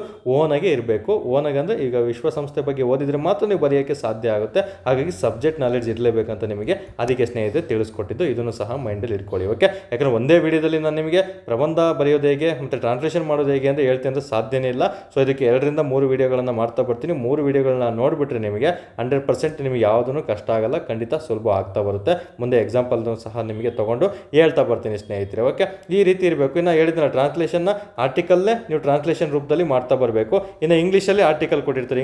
ಹಿಂದೂ ಪೇಪರ್ ನೋಡಿಕೊಂಡ್ರೆ ಕನ್ನಡದಲ್ಲಿ ಹೇಗೆ ಆರ್ಟಿಕಲ್ ಇರುತ್ತೆ, ಇಂಗ್ಲೀಷಲ್ಲೂ ಆರ್ಟಿಕಲ್ ಇರುತ್ತೆ. ಇಂಗ್ಲೀಷಲ್ಲಿ ಹೋದರೂ ಅಲ್ಲಿ ಓದ್ಕೊಳ್ತಾ ನೀವು ನೋಟ್ಸ್ ಮಾಡ್ಕೊಳ್ತಾ ಬರ್ಬೋದು. ಒಂದು ಪ್ಲಸ್ ಇಂಗ್ಲೀಷಲ್ಲಿ ನೀವು ಪ್ರತಿದಿನ ಹಿಂದೂ ಪೇಪರನ್ನು ಓದೋದಕ್ಕೆ ಶುರು ಮಾಡಿ. ಹಿಂದೂ ಪೇಪರಲ್ಲಿ ನಿಮಗೆ ಎಲ್ಲೆಲ್ಲಿ ಕಷ್ಟ ಆಗುತ್ತೆ ಅವನ್ನ ಗೂಗಲ್ ಟ್ರಾನ್ಸ್ಲೇಟ್ ಇರುತ್ತೆ, ಅದನ್ನು ಟ್ರಾನ್ಸ್ಲೇಟ್ ಮಾಡ್ಕೊಳ್ತಾ ಓದ್ತಾ ಬರಬೇಕಾಗುತ್ತೆ. ಅಲ್ಲೂ ಸಹ ನಿಮಗೆ ಪದಗಳು ತುಂಬಾ ಇಂಪಾರ್ಟೆಂಟ್ ಆಗಿರುವಂತಹ ಪದಗಳು ಬರ್ತವೆ. ಅದು ಯಾವ ರೀತಿ ನೀವು ಸಬ್ಸ್ಕ್ರೈಬ್ ಮಾಡ್ಕೋಬೇಕು, ಅದನ್ನು ಯಾವ ರೀತಿ ನೀವು ಯುಟಿಲೈಸ್ ಮಾಡ್ಕೋಬೇಕು ಅನ್ನೋದನ್ನ ಒಂದು ಶೀಟಲ್ಲಿ ಬರೆದಿಟ್ಕೋಬೇಕಾಗುತ್ತೆ ಸ್ನೇಹಿತರೆ. ಅದನ್ನು ಸಹ ತುಂಬಾ ಇಂಪಾರ್ಟೆಂಟ್ ಆಗುತ್ತೆ. ಹಿಂದೂ ಪೇಪರು ನಿಮಗೆ ಕಷ್ಟ ಆದರೂ ಪರವಾಗಿಲ್ಲ, ಓದ್ಕೊಳ್ಳಿ. ಗೂಗಲ್ ಟ್ರಾನ್ಸ್ಲೇಟ್ ಮೊಬೈಲಲ್ಲಿದೆ, ಟ್ರಾನ್ಸ್ಲೇಟ್ ಓದ್ಕೊಳ್ತಾ ಹೋಗಿ. ಸ್ಟಾರ್ಟಿಂಗ್ ಹೇಳಿದ್ರೆ 1, 2, 3 ತಿಂಗಳು ಕಷ್ಟ ಆಗುತ್ತೆ, ಆಮೇಲೆ ತುಂಬ ಸುಲಭ ಆಗ್ತಾ ಬರ್ತದೆ ಸ್ನೇಹಿತರೆ. ಯಾವುದು ಸಡನ್ನಾಗಿ ನಿಮಗೆ ಈಸಿ ಅಂತೂ ಆಗೋದಿಲ್ಲ. ಕಾಂಪಿಟೇಟಿವ್ ಫೀಲ್ಡ್ ಇರೋದೇ ಕಷ್ಟವಾಗಿ, ಅದಕ್ಕೆ ತಕ್ಕಂತೆ ನೀವು ಎಫರ್ಟ್ ಹಾಕಿದಲ್ಲಿ ಮಾತ್ರ ನಿಮಗೆ ಮೊದಲನೇ ಪ್ರಯತ್ನದಲ್ಲಿ PSI ಆಗ್ತಾ ಬರ್ಬೋದು, ನೆನಪಲ್ಲಿ ಇಟ್ಕೊಳ್ಳಿ. ಓಕೆ, ನಂತರ ಡೈಲಿ ಪ್ರಾಕ್ಟೀಸ್ ಇರಬೇಕು. ಯಾರೆಲ್ಲ ಫ್ರೆಷರ್ಸ್ ಇದ್ದೀರಾ ನೀವು ಆಲ್ಮೋಸ್ಟ್ ಡೈಲಿ 2 to 3 hours ಅಂತೂ ಕೊಡಲೇಬೇಕು. ಎಕ್ಸ್ಪೀರಿಯನ್ಸ್ ಇರೋರು 1 to 2 hours ಕೊಟ್ಟರೆ ಸಾಕಾಗಿರುತ್ತೆ ಸ್ನೇಹಿತರೆ. ಯಾಕಂದರೆ ಈಗ ನಮಗೆಲ್ಲ ಟ್ರಾನ್ಸ್ಲೇಷನ್ ಕೊಟ್ಟರೆ ವಿತಿನ್ 15 to 20 ಮಿನಿಟ್ಸಲ್ಲಿ ತುಂಬ ಕ್ಲಿಯರ್ ಕಟ್ಟಾಗಿ ಮಾಡಿಬಿಡ್ತೀವಿ, ಏನು ತೊಂದರೆ ಆಗಲ್ಲ.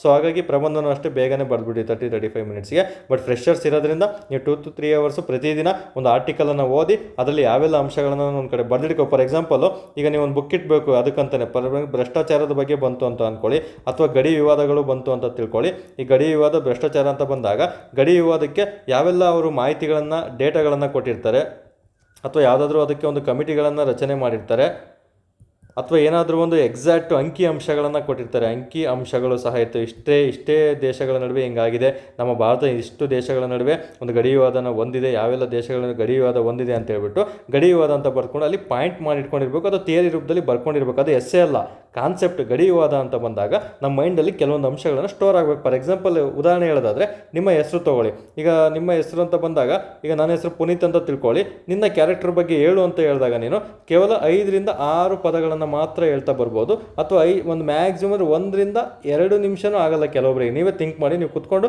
ನಿಮ್ಮ ಬಗ್ಗೆ ಹೇಳೋಕ್ಕೆ ಶುರು ಮಾಡಿ 1ರಿಂದ 2 ನಿಮಿಷ ಹೇಳ್ಬೋದು. ಆ ಥರ ಅಲ್ಲ, ಮಿನಿಮಮ್ 10 ನಿಮಿಷ ನಿಮ್ಮ ಬಗ್ಗೆ ಹೇಳಬೇಕಲ್ಲ.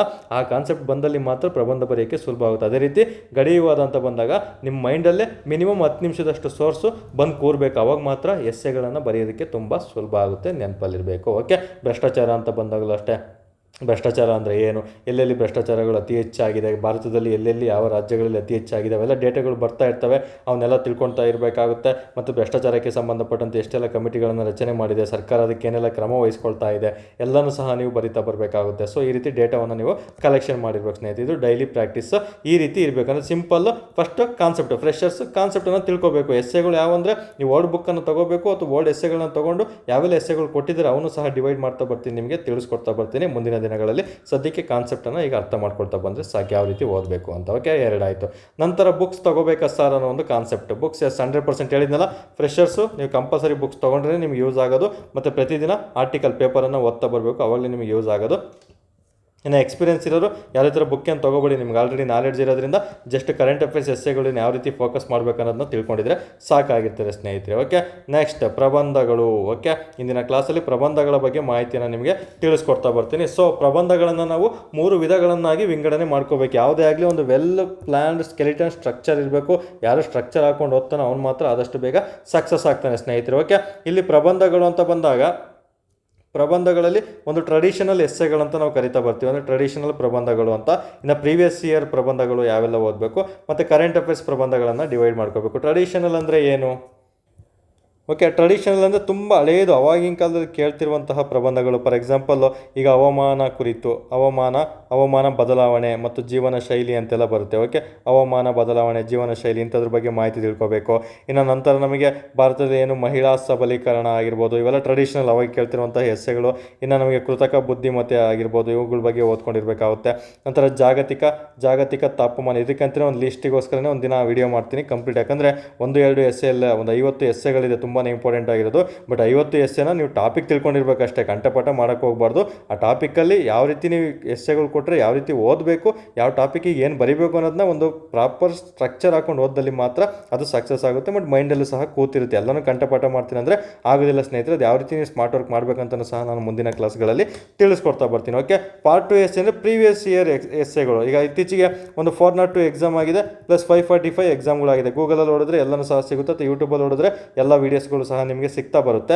ಯಾವೆಲ್ಲ ಒಂದು ಪೇಪರ್ ಒನ್ನಲ್ಲಿ ಏನೆಲ್ಲ ಎಸ್ಸೆಗಳನ್ನು, ಯಾಕಂದರೆ ಮುಂಚೆ ಪೇಪರ್ ಕೊಡ್ತಾ ಇದ್ರು, ಕ್ವಶನ್ ಪೇಪರು ನಮ್ಮ ಮನೆಗೂ ತರ್ಬೋದಿತ್ತು, ಆಗ ನಮಗೆ ಎಸ್ಸೆಗಳೆಲ್ಲ ಸಿಗ್ತಾ ಇದ್ದು. ಬಟ್ ಇತ್ತೀಚೆಗೆ 545 402 ಅದರಲ್ಲೇ ಕ್ವಶನ್ ಪೇಪರ್ ಬುಕ್ಲೆಟಲ್ಲೇ ಬರೋದ್ರಿಂದ ಯಾರ ಕೈಲೂ ಸಿಕ್ಕಿರಲ್ಲ. ಬಟ್ ಯಾರಾದರೂ ಸ್ವಲ್ಪ ಒಂದು ನೆನಪಿನ ಶಕ್ತಿ ಜಾಸ್ತಿ ಇರೋರು ನೆನ್ಪಿಟ್ಕೊಬಂದು ಯೂಟ್ಯೂಬಲ್ಲಿ ಹಾಕಿರ್ತಾರೆ, ಅಂಥದ್ದನ್ನ ಸರ್ಚ್ ಮಾಡಿಕೊಂಡು ನೀವು ಓದ್ತಾ ಬರಬೇಕಾಗುತ್ತೆ ಸ್ನೇಹಿತರೆ. ಓಕೆ, ಇನ್ನು ಕರೆಂಟ್ ಅಫೇರ್ಸ್ ಎಸ್ಸೆ ನಿಮಗೆ ಆಲ್ರೆಡಿ ಹೇಳಿದ್ನಲ್ಲ, ಈಗ ತಾನೇ ಒಂದು ಇರಾನ್ ಮತ್ತು ಇಸ್ರೇಲ್ ಬಗ್ಗೆ ಅದು ಮಾಹಿತಿನ ತಿಳಿಸ್ಕೊಟ್ಟಲ್ಲ ಕರೆಂಟ್ ಅಫೇರ್ಸ್ ಎಸ್ಸೆ. ಅಂಥ ಎಸ್ಸೆಗಳನ್ನು ಕ್ರೋಢೀಕರಣ ಮಾಡಬೇಕು. ಅಂಥ ಎಸ್ಸೆಗಳು ಎಲ್ಲಿ ಸಿಗುತ್ತೆ ಅಂದರೆ ಪ್ರಜಾವಾಣಿ ಪೇಪರಲ್ಲಿ ಆರ್ಟಿಕಲಲ್ಲಿ ನಿಮಗೆ ಸಿಗ್ತಾ ಬರುತ್ತೆ. ಯಾವುದು ತುಂಬ ಮೇಜರ್ ಇಶ್ಯೂ ಇದೆ, ತುಂಬ ಮೇಜರ್ ಆಗಿರುವಂಥ, ನೋಡಿ ಫಾರ್ ಎಕ್ಸಾಂಪಲ್ 402 ಎಕ್ಸಾಮಲ್ಲಿ ರಾಜ್ಯಪಾಲರ ಬಗ್ಗೆ ಕೊಟ್ಟಿದ್ದ ಒಂದು ಲ್ಯಾಟ್ರಲ್ ಎಂಟ್ರಿ ಅಂತ, ಅದು ತುಂಬಾ ಸುದ್ದಿಯಲ್ಲಿತ್ತು. ಹಾಗಾಗಿ ಕೊಟ್ಟ ಏನೋ ಒಲಿಂಪಿಕ್ಸ್ ಕೊಟ್ಟಿದ್ದು, ಅದನ್ನು ಸಹ ತುಂಬ ಸುದ್ದಿಯಲ್ಲಿತ್ತು. ಸೊ ಹಾಗಾಗಿ ಒಲಿಂಪಿಕ್ಸ್ ಬಗ್ಗೆ ನಿಮಗೆ ಕೊಟ್ಟಿದ್ದ ಇನ್ನೂ 2-3 ಎಸ್ಸೆಗಳನ್ನು ಕೊಟ್ಟಿದ್ರಂತೆ. ಸೊ ನಾನು ಇಷ್ಟು ತಿಳ್ಕೊಂಡಿದ್ದೆ ಅಷ್ಟೇ. ಓಕೆ, ಹಾಗಾಗಿ ಮತ್ತೆ ಇನ್ನೂ ಜನಸಂಖ್ಯೆ, ಪರಿಸರ ಅವೆಲ್ಲ ಕಂಪ್ಯಾರಿಸನ್ ಮಾಡಿ ಎಸ್ಸೆ ಕೊಟ್ಟಿದ್ದಾನೆ. ಆ ಕಂಪ್ಯಾರಿಸನ್ ಎಸ್ಸೆ ಎಲ್ಲ ನೀವು ಇಲ್ಲಿ ಟಾಪಿಕ್ ತಿಳ್ಕೊಂಡಿರ್ತೀರ ಟ್ರೆಡಿಷನಲ್ಲು, ಇಲ್ಲೇ ಬಂದುಬಿಡುತ್ತೆ. ಫಾರ್ ಎಕ್ಸಾಂಪಲ್ ಹವಾಮಾನ ಆಗಿರ್ಬೋದು, ಜಾಗತಿಕ ತಾಪಮಾನ ಆಗಿರ್ಬೋದು, ಮತ್ತು ಜನಸಂಖ್ಯೆ ಇವುಗಳ ಮೇಲೆ ಯಾವ ರೀತಿ ಪರಿಣಾಮ ಬೀರ್ತಾ ಇದೆ, ಈ ರೀತಿ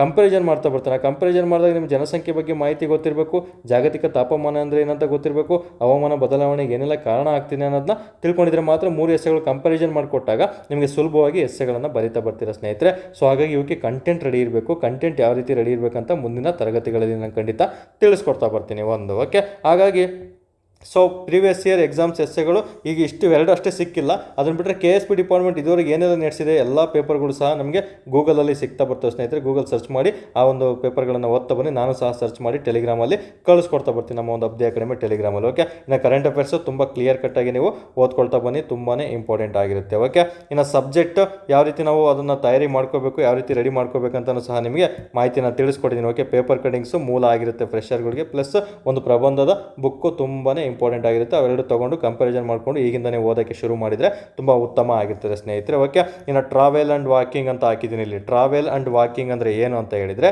ನೀವು ಪ್ರತಿದಿನ ನಡಿಬೇಕಾದ್ರೆ, ಓಡಬೇಕಾದ್ರೆ ಅಥವಾ ಟ್ರಾವೆಲ್ ಮಾಡಬೇಕಾದ್ರೂ ಸಹ ನೀವು ಫಸ್ಟ್ ಪೇಪರಿಗೆ ಉಪಯುಕ್ತ ಮಾಡ್ಕೋಬೋದು. ಯಾವ ರೀತಿ ಅಂತ ಕೇಳಿದರೆ, ಫಾರ್ ಎಕ್ಸಾಂಪಲ್ ನಿಮಗೆ ಹೋಗ್ತಾ ದಾರಿಯಲ್ಲಿ ಏನಾದರೂ ಒಂದು ಮೆನ್ಷನ್ ಮಾಡಿರ್ತಾರೆ ಅಲ್ಲಿ. ಓಕೆ, ಫಾರ್ ಎಕ್ಸಾಂಪಲ್ ಎಲ್ಲೋ ಒಂದು ಕಡೆ ಒಂದು ಆಧ್ಯಾತ್ಮಿಕವಾಗಿ ವಿಸ್ಡಮ್ ಅಂತ ಬರೀತಾರೆ, ವಿಸ್ಡಮ್ ಸೆಂಟರ್. ಫಾರ್ ಎಕ್ಸಾಂಪಲು ಒಂದು ಗೂಗಲಲ್ಲಿ ನೋಡಿದಾಗ ನಾನು ಸಂತ ಮರಿಯ ವಿಸ್ಡಮ್ ಅಂತ ಬಂತು. ಸೊ ವಿಸ್ಡಮ್ ಅಂತ ಬಂದಾಗ ವಿಸ್ಡಮ್ ಪದದ ಅರ್ಥ ಏನಿರ್ಬೋದು ಕನ್ನಡದಲ್ಲಿ? ಕೆಲವೊಮ್ಮೆ ನೋಡಿ, ವಿಸ್ಡಮ್ ಅನ್ನೋದು ತುಂಬ ಫೆಮಿಲಿಯರ್ ವರ್ಡ್, ತುಂಬ ಬಾರಿ ರಿಪೀಟ್ ಆಗ್ತಿರುವಂಥ ವರ್ಡ್ ಆಗಿರುತ್ತೆ. ಸೊ ಟ್ರಾನ್ಸ್ಲೇಷನಲ್ಲಿ ನಿಮಗೆ ವಿಸ್ಡಮ್ ಬಗ್ಗೆನೇ ಕಂಪ್ಲೀಟ್ ಒಂದು ಪೇಜ್ ಟ್ರಾನ್ಸ್ಲೇಷನ್ ಮಾಡಿರ್ತಾನೆ. ಎಲ್ಲ ಕಡೆ ವಿಸ್ಡಮ್ ಅಂತ ಬಳಸಿರ್ತಾನೆ.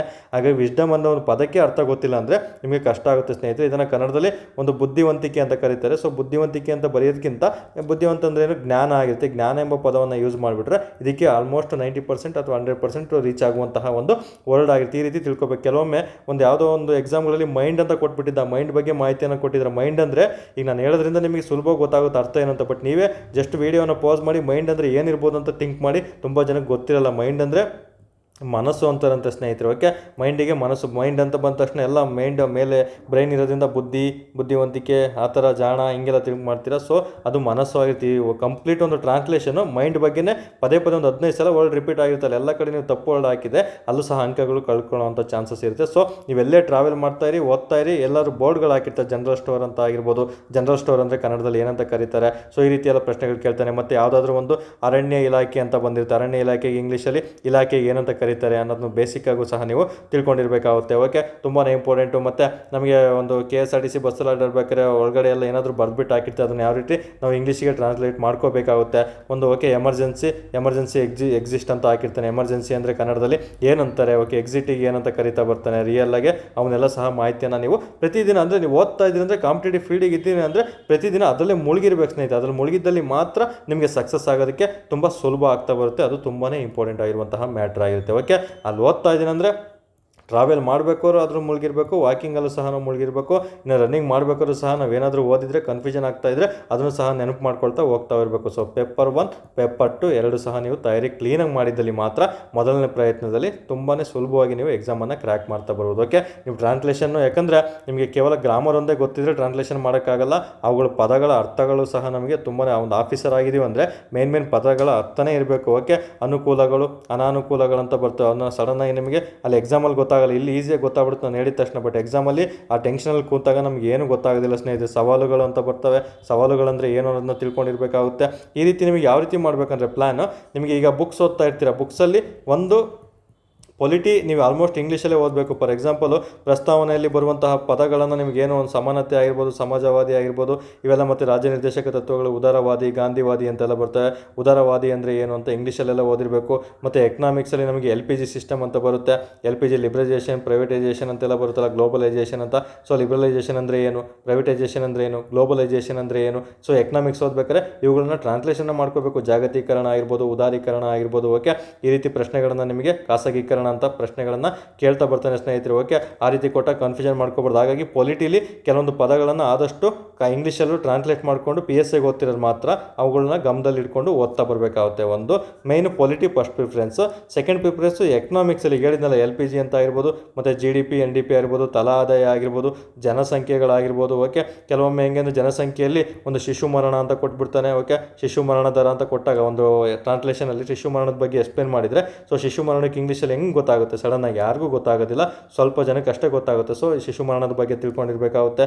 ಜನಸಂಖ್ಯೆ, ತಲಾದಾಯ. ಸೊ ಜನಸಂಖ್ಯೆ ಟಾಪಿಕಲ್ಲಿ ಏನೆಲ್ಲ ಪದಗಳು ಬರ್ತವೆ ಅವನ್ನೆಲ್ಲ ನೀವು ಇಂಗ್ಲೀಷಲ್ಲೇ ತಿಳ್ಕೊಂಡಿರಬೇಕಾಗುತ್ತೆ. ಇನ್ನು ಪೊಲಿಟಿಲಿ ಸ್ಟಾರ್ಟಿಂಗ್ ಏನೋ ಈ ಒಂದು ಪ್ರಸ್ತಾವನೆ ಆಗಿರ್ಬೋದು, ರಾಜ್ಯ ನಿರ್ದೇಶಕ ತತ್ವಗಳಲ್ಲಿ ಈಗ ಆರ್ಥಿಕ, ರಾಜಕೀಯ, ನ್ಯಾಯ ಅಂತೆಲ್ಲ ಬರ್ತಾವಲ್ಲ. ಸೊ ಇವುಗಳ ಬಗ್ಗೆ ಮಾಹಿತಿಯನ್ನು ನೀವು ತಿಳ್ಕೊಂಡಿರಬೇಕಾಗುತ್ತೆ. ಸೊ ಇವುಗಳನ್ನ ಇಂಗ್ಲೀಷ್ ಟ್ರಾನ್ಸ್ಲೇಷನ್ ಮಾಡಿಕೊಂಡು ಓದ್ತಾ ಇರಬೇಕಾಗುತ್ತೆ ಸ್ನೇಹಿತರೆ. ಇದು ಎಕನಾಮಿಕ್ಸಲ್ಲಿ ನೀವು ಯೂಸ್ ಮಾಡ್ಕೊಳ್ತಾ ಬರಬೇಕು. ಓಕೆ, ಇನ್ನು ನಂತರ ಜಿಯೋಗ್ರಫಿಲಿ ತುಂಬಾ ಇಂಪಾರ್ಟೆಂಟು. ಕರಾವಳಿಗಳು ಅಂತ ಏನು ಬರ್ತಾವಲ್ಲ, ಕರಾವಳಿಗೆ ಏನಂತ ಕರಿತಾ ಬರ್ತೀವಿ, ಕರಾವಳಿ ತೀರ ಅಂತ ಏನಾದರೂ ಪ್ರಶ್ನೆ ಕೊಟ್ಟಾಗ ಕನ್ಫ್ಯೂಷನ್ ಆಗೋ ಚಾನ್ಸಸ್ ಇರುತ್ತೆ. ಸೊ ಅದನ್ನು ಸಹ ನೀವು ಓದ್ಕೊಂಡಿರಬೇಕಾಗುತ್ತೆ. ಓಕೆ, ನಂತರ ನಮಗೆ ತುಂಬಾ ಇಂಪಾರ್ಟೆಂಟು ಭೌಗೋಳಿಕ ವಿಸ್ತೀರ್ಣದಲ್ಲಿ. ಓಕೆ, ಭೌಗೋಳಿಕ ವಿಸ್ತೀರ್ಣದ ಬಗ್ಗೆ ನೀವು ಮಾಹಿತಿಯನ್ನು ಗಡಿ ಅಂತ ಎಲ್ಲ ಬರುತ್ತೆ. ಓಕೆ, ಬಾರ್ಡರ್ ಅಂತೆಲ್ಲ ಬರ್ತಾವಲ್ಲ, ಅವುಗಳ ಬಗ್ಗೆ ಮಾಹಿತಿಯನ್ನು ನೀವು ತಿಳ್ಕೊಂಡಿರಬೇಕಾಗುತ್ತೆ. ಈ ರೀತಿ ಪ್ರಶ್ನೆಯನ್ನು ಕೇಳ್ತಾ ಬರ್ತಾನೆ ಸ್ನೇಹಿತರೆ. ಇನ್ನು ಶಿಲೆಗಳು ಅಂತ ಬಂದಾಗ ಭೂಮಿ ಅಂತರಾಳದ ಬಗ್ಗೆ ಏನಾದರೂ ಒಂದು ಟ್ರಾನ್ಸ್ಲೇಷನನ್ನು ಕೊಟ್ಟಾಗ ಭೂಮಿ ಅಂತರಾಳದಲ್ಲಿ ಯಾವೆಲ್ಲ ಶಿಲೆಗಳು, ಅಗ್ನಿಶಿಲೆಗಳು, ಪದರು ಶಿಲೆಗಳು ಅಂತೆಲ್ಲ ಬರ್ತವೆ. So igneous rock, okay, metamorphic rock, sedimentary rocks ಅಂತೆಲ್ಲ ನೀವು ತಿಳ್ಕೊಂಡಿರಬೇಕಾಗುತ್ತೆ ಸ್ನೇಹಿತರೆ. ಈ ರೀತಿಯೂ ಸಹ ನಿಮಗೆ ಟ್ರಾನ್ಸ್ಲೇಷನ್ ಕೊಟ್ಟಾಗ ತುಂಬ ಸುಲಭ ಆಗುತ್ತೆ. ಇನ್ನು ಪೇಪರ್ ಕಟಿಂಗ್ಸ್ ಓದಬೇಕಾದ್ರೆ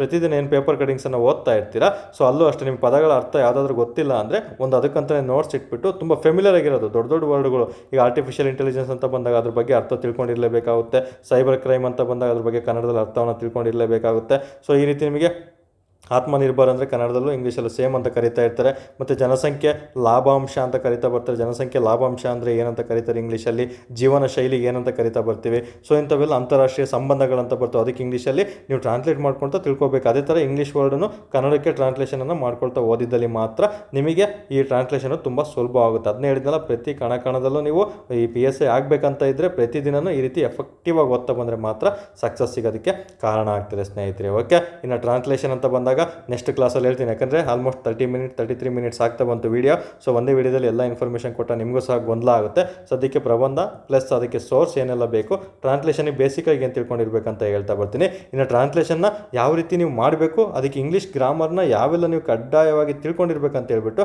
ನೆಕ್ಸ್ಟ್ ಕ್ಲಾಸಲ್ಲಿ ನಾನು ಮಾಡ್ತಾ ಬರ್ತೀನಿ ಸ್ನೇಹಿತರೆ. ಓಕೆ, ದಯವಿಟ್ಟು ಯಾರೆಲ್ಲ ನಮ್ಮ ಒಂದು ಟೆಲಿಗ್ರಾಮ್ ಚಾನಲ್ಗೆ ಜಾಯ್ನ್ ಆಗಿಲ್ಲ, ಈ ಟೆಲಿಗ್ರಾಮ್ ಚಾನಲ್ಗೆ ಜಾಯ್ನ್ ಆಗ್ತಾ ಬನ್ನಿ. ಇಫ್ ಇನ್ ಕೇಸ್ ಏನಾದ್ರು ಡೌಟ್ ಇತ್ತಂದರೆ ಈ ನಂಬರ್ಗೆ ನೀವು ಕಾಲ್ ಅಥವಾ ಮೆಸೇಜ್ ಮೂಲಕ ತಿಳ್ಕೊಳ್ತಾ ಬರ್ಬೋದು. ಸೊ ಕಮೆಂಟ್ ಬಾಕ್ಸಲ್ಲಿ ಟೆಲಿಗ್ರಾಮ್ ಲಿಂಕನ್ನು ಹಾಕಿರ್ತೀನಿ. ಸೊ ಹಾಗೆ ಕಮೆಂಟ್ ಬಾಕ್ಸ್ ಓಪನ್ ಇರುತ್ತೆ ಸ್ನೇಹಿತರೆ. ದಯವಿಟ್ಟು ಈ ವಿಡಿಯೋದಿಂದ ನಿಮ್ಗೆ ಏನಾದರೂ ಇಷ್ಟ ಆಗಿದ್ದನ್ನು ತಿಳಿಸ್ಕೊಳ್ಳಿ. ನೆಕ್ಸ್ಟ್ ವೀಡಿಯೋಗೆ ಏನು ಬೇಕು, ಏನಾದರೂ ಬೇಕಿದ್ದರೆ ಅದನ್ನು ಸಹ ಕಮೆಂಟ್ ಮಾಡ್ತಾ ಬನ್ನಿ. ಸೊ ವಿಡಿಯೋ ಇಷ್ಟ ಆಗಿದೆ ದಯವಿಟ್ಟು ಶೇರ್ ಮಾಡ್ತಾ ಬನ್ನಿ. ಆದಷ್ಟು ಹೆಚ್ಚಿನದಾಗಿ ವಿಡಿಯೋ ಇಷ್ಟ ಆಗಿದೆ ಕಮೆಂಟ್ನ ಮಾಡ್ತಾ ಬಂದರೆ ನೆಕ್ಸ್ಟ್ ವೀಡಿಯೋ ಮಾಡೋದಕ್ಕೆ ನಮಗೂ ಸಹ ತುಂಬ ಸುಲಭ ಆಗ್ತದೆ ಮತ್ತು ಉತ್ಸಾಹವನ್ನು ನೀಡ್ತಾ ಬರ್ತದೆ ಸ್ನೇಹಿತರೆ. ಓಕೆ, ಏನೇ ಡೌಟ್ ಇತ್ತಂದರೂ ನೀವು ನನಗೆ ಮೆಸೇಜ್ ಮೂಲಕ ಕಾಲ್ ಮಾಡೋದ್ರ ಮೂಲಕ ತಿಳ್ಕೊಳ್ತಾ ಬರ್ಬೋದು. ಮತ್ತು ಟೆಲಿಗ್ರಾಮ್ ಚಾನಲಲ್ಲಿ ಪ್ರತಿಯೊಂದು ಎಸ್ಸೆಗಳನ್ನು ಅಪ್ಡೇಟ್ ಮಾಡಿರ್ತೀನಿ, ಅಲ್ಲೂ ಸಹ ನೀವು ಕ್ಲಾಸಸ್ಸನ್ನು ತಿಳ್ಕೊಳ್ತಾ ಬರ್ಬೋದು ಸ್ನೇಹಿತರೆ. ಇಷ್ಟು ಹೇಳ್ತಾ ಈ ಒಂದು ಕ್ಲಾಸಸ್ಸನ್ನು ಮುಗಿಸ್ತಾ ಇದ್ದೀನಿ. ಸೊ ಆಲ್ಮೋಸ್ಟ್ ಸ್ವಲ್ಪ ಇದಕ್ಕಂತಲೇ ತುಂಬ ಟೈಮ್ ಕೊಟ್ಟು ಪ್ರಿಪೇರ್ ಆಗಿ ಹೇಳಿದ್ದೀನಿ ಸ್ನೇಹಿತರೆ. ಸೊ ನೆಕ್ಸ್ಟ್ ಇನ್ನೂ ಸಹ ಅದಕ್ಕೆ ಬೇರೆ ಬೇರೆ ಥರ ಏನಾದರೂ ಬೇಕಂದರೆ ಕಮೆಂಟ್ ಮಾಡಿ, ಅದಕ್ಕೆ ತಕ್ಕಂತೆ ನಾನು ವೀಡಿಯೋ ಕ್ಲಾಸಸ್ ಆಲ್ರೆಡಿ ಹೇಳಿದ್ದೀನಿ. ತುಂಬ ನಮ್ಮದು ಪೇಯ್ಡ್ ಕ್ಲಾಸಸ್ ಇರೋದ್ರಿಂದ ಅಲ್ಲಿ ಸ್ವಲ್ಪ ನಾವು ಬಿಸಿ ಇರ್ತೀವಿ. ಸೊ ಯೂಟ್ಯೂಬಲ್ಲಿ ನೀವು ಯಾವುದಕ್ಕೆ ಮೇಜರಿಗೆ ಮೆಸೇಜ್ ಆಗ್ತಾ ಇರ್ತೀರಿ, ನಾನೆಲ್ಲ PYQ ಮಾಡಿ ಅಂತ ಮೆಸೇಜ್ ಹಾಕಿದ್ದೀರಾ,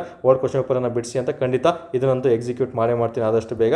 ಸೊ ಪ್ರಬಂಧದ ಬಗ್ಗೆ ಹೇಳಿ ಅಂತ ಹೇಳಿದ್ರೆ ಪ್ರಬಂಧದ ಹೇಳ್ತಾ ಇದ್ದೀನಿ, ನೆಕ್ಸ್ಟ್ ಟ್ರಾನ್ಸ್ಲೇಷನ್ನ ಹೇಳ್ತಾ ಬರ್ತೀನಿ. ಇನ್ನೂ ಇಂಪಾರ್ಟೆಂಟ್ ನಿಮಗೆ ಏನಾದರೂ ಬೇಕಂದರೆ ಕಮೆಂಟ್ ಮಾಡ್ತಾ ಬನ್ನಿ, ಖಂಡಿತ ನಾನು ತಿಳಿಸ್ಕೊಡ್ತೀನಿ. ಹಾಗೆ ವಿಡಿಯೋ ಏನಾದರೂ ಇಷ್ಟ ಆಗಿತ್ತು ಅಂದರೆ ಏನಕ್ಕೆ ಇಷ್ಟ ಆಯಿತು ಅಂತಲೂ ಸಹ ಕಮೆಂಟ್ ಮೂಲಕ ನನಗೆ ತಿಳಿಸ್ಕೊಡ್ತಾ ಬಂದರೆ ಸಾಕು ಸ್ನೇಹಿತರೆ. ಇಷ್ಟು ಹೇಳ್ತಾ ಈ ಒಂದು ಕ್ಲಾಸಸ್ಸನ್ನು ಮುಗಿಸ್ತಾ ಇದ್ದೀನಿ. ಎಲ್ಲರೂ ಸಹ ಒಳ್ಳೆಯದಾಗಲಿ. PSA ಆಗಬೇಕಂತ ಯಾರೆಲ್ಲ ಕನಸಿಟ್ಟಿದ್ದೀರಾ ಪ್ರಾಮಾಣಿಕವಾಗಿ ಒಂದು ಪ್ರಯತ್ನವನ್ನು ಪಡ್ತಾ ಬನ್ನಿ, ಖಂಡಿತ ನಿಮಗೆ ಡಬಲ್ ಸ್ಟಾರ್ ಬಂದೇ ಬರ್ತದೆ ಸ್ನೇಹಿತರೆ. ಅದ್ರ ಬಗ್ಗೆ ವರಿ ಬೇಕಾಗಿಲ್ಲ. ಓಕೆ, ಪ್ರಯತ್ನ ಹೊಂದಿರಬೇಕಷ್ಟೇ. ಎಷ್ಟೋ ಜನ ನಮ್ಮ ಅಬ್ದಿ ಅಕಾಡೆಮಿ ಅಭ್ಯರ್ಥಿಗಳು PSAಗಳು ಆಗಿದ್ದಾರೆ, ಸೆಕೆಂಡ್ ಲಿಸ್ಟಲ್ಲೂ 545 ಸಹ ಆಗಿದ್ದಾರೆ. ಆದಷ್ಟು ಬೇಗ ಅವ್ರ ಫೋಟೋ ಹಾಕ್ತಾ ಬರ್ತೀನಿ. ಇನ್ನು 402 ಸೆಕೆಂಡ್ ಲಿಸ್ಟಲ್ಲೂ ಸಹ ತುಂಬ ಜನ ಅಭ್ಯರ್ಥಿಗಳು ಆಗೋದಿದೆ, ಅವ್ರದ್ದು ಸಹ ಕಮೆಂಟ್ಸ್ ರಿವ್ಯೂಸ್ ಎಲ್ಲನೂ ಆಗ್ತಾ ಬರ್ತೀನಿ. ಯಾಕಂದರೆ ಅವರೆಲ್ಲ ನಮ್ಮ ಅಭ್ಯರ್ಥಿಗಳು ಆಪರೇಷನ್ 2 ನಕ್ಷತ್ರ ಬ್ಯಾಚಿನ ಅಭ್ಯರ್ಥಿಗಳಾಗಿರ್ತಾರೆ. ಸೊ ಅವ್ರು ಯಾವ ರೀತಿ ನಮ್ಮ ಬ್ಯಾಚ್ ಯೂಸ್ ಆಯಿತು ಅಂತಲೂ ಸಹ ಆದಷ್ಟು ಬೇಗ ನಿಮಗೆ ತಿಳಿಸ್ಕೊಡ್ತಾ ಬರ್ತೀನಿ. ಇಷ್ಟು ಹೇಳ್ತಾ ಈ ಒಂದು ಕ್ಲಾಸಸ್ಸನ್ನು ಮುಗಿಸ್ತೀನಿ.